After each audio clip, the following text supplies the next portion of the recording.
not used to having an audience. I feel like I should be more entertaining. Oh, I know. Maybe I could do the Annie Sprinkle bit, and you could come on up and take a look at my cervix. Oh, wait. I know.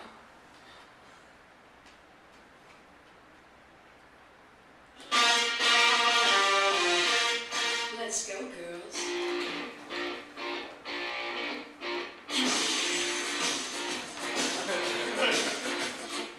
Is this your first time at the gynecologist? Don't worry, I'll be gentle.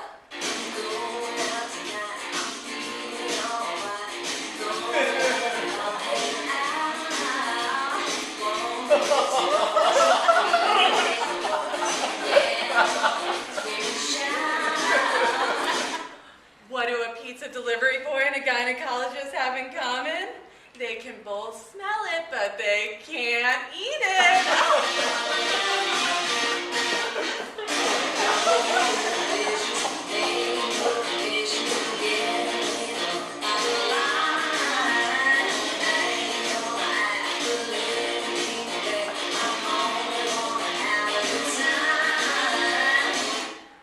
Why do women prefer old gynecologists? Shaky hands.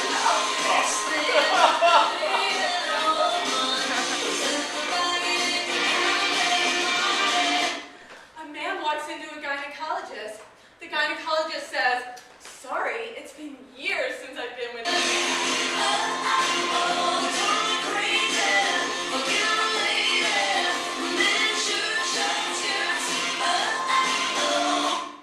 What did the gynecologist say to his wife after a long day's work? Phew, I am bushed. Oh.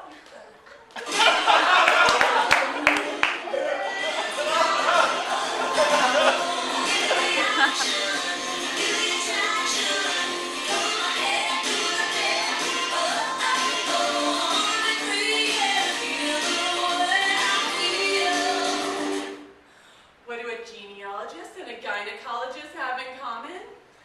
A genealogist looks up your family tree. A gynecologist looks up your bush.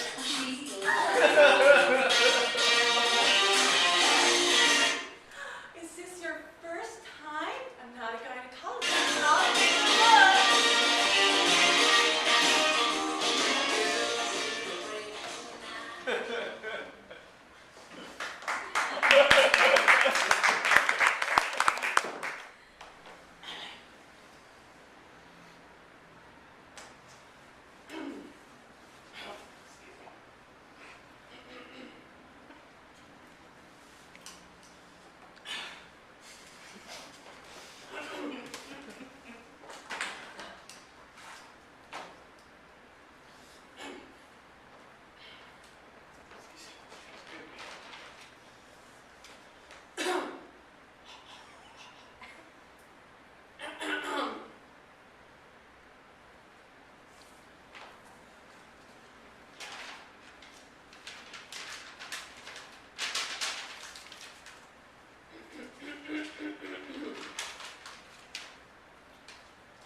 As a doctor, and particularly a surgeon, I was quite successful. It was right here in Philadelphia, in fact, that I invented the most famous surgical instrument to date.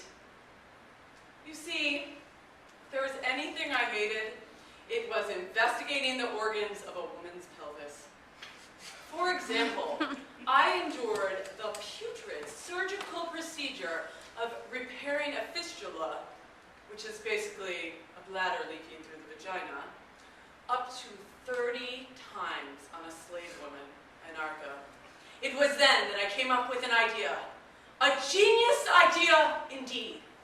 I rushed down to the university with Anarcha in tow to show the students my discovery. Let me again read from my intriguing autobiography entitled The Story of My Life. I got a table about 3 feet long and put a coverlet upon it and mounted her on around the table on her knees with her head resting on the palms of her hands. I placed the students, one on each side of the pelvis, and they laid hold of the nates and pulled them apart. Before I could get the bent spoon handle into the vagina, the air rushed in, dilating the vagina to its fullest extent. Introducing the bent handle of the spoon, I saw everything as no man had seen before. This was a spectacular discovery,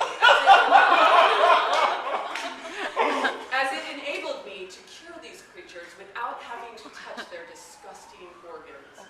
Because as I stated before, there was nothing so repulsive to me as investigating the organs of a woman's pelvis.